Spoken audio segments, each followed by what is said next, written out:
U.S. Navy submarine forces could sink China's fleet and save the Philippines and Taiwan.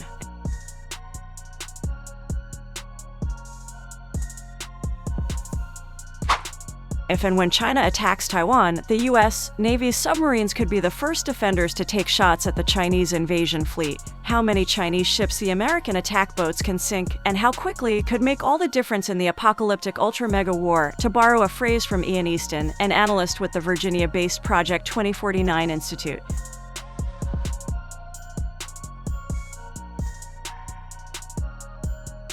A successful U.S. submarine campaign could help bring the war to a swift end, preserving Taiwan's independence and blunting China's global ambitions. A failed undersea campaign, by contrast, could invite Chinese dominion over Taiwan and the whole Western Pacific region. Win or lose, the U.S. Navy should brace for heavy losses. Even a victorious U.S. sub-fleet could suffer staggering losses in battle with the Chinese Navy around Taiwan.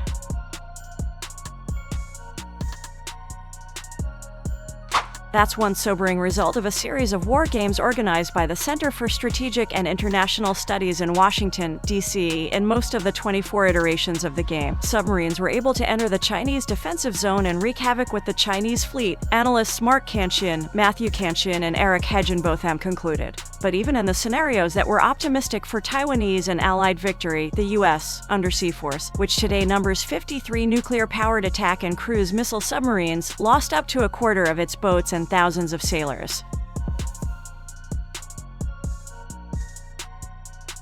The losses are indicative of the intensity of the submarine campaign that CSIS projected. A think tank assumed the U.S. would commit all or most of its undersea fleet to a war with China, perhaps setting aside just a few boats to continue shadowing Russian ballistic missile subs.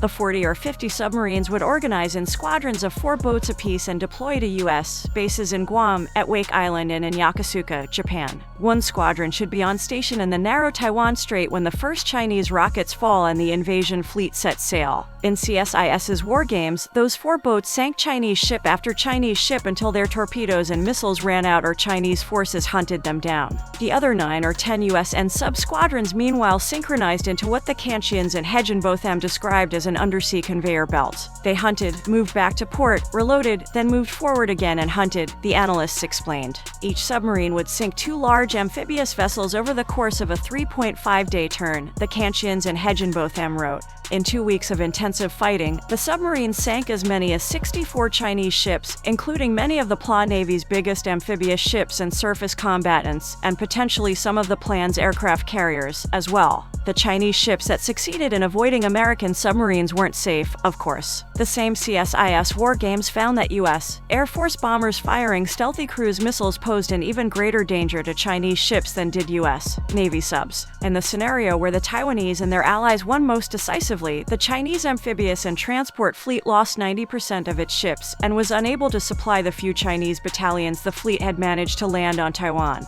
With no sea lines of communication, Chinese troops on the island quickly ran out of fuel and ammunition. But even that decisive victory came at a high cost for the Americans. Chinese escorts, aircraft, and submarines sank a fifth of the deployed American subs every 3 or 4 days throughout the 2-week war. In the end, perhaps a dozen or more American submarines lay wrecked at the bottom of the Pacific Ocean, radioactive tombs for as many as 2,000 submariners. In light of their disproportionate contribution to the Taiwan campaign, submarines absolutely should be a top priority in U.S. defense planning, the Kanchians and Hedgenbotham wrote. Given the value of submarines, acquiring more is an obvious recommendation. That's easier said than done when a single nuclear attack boat costs around $3 billion and just a handful of American shipyards can build their components. The Pentagon plans to acquire 2 attack boats a year for the foreseeable future in order to maintain, and eventually grow, the overall undersea force. The U.S. Navy should commit to funding those 2 per year even if shipbuilding funds get tight, the CSIS analysts recommended.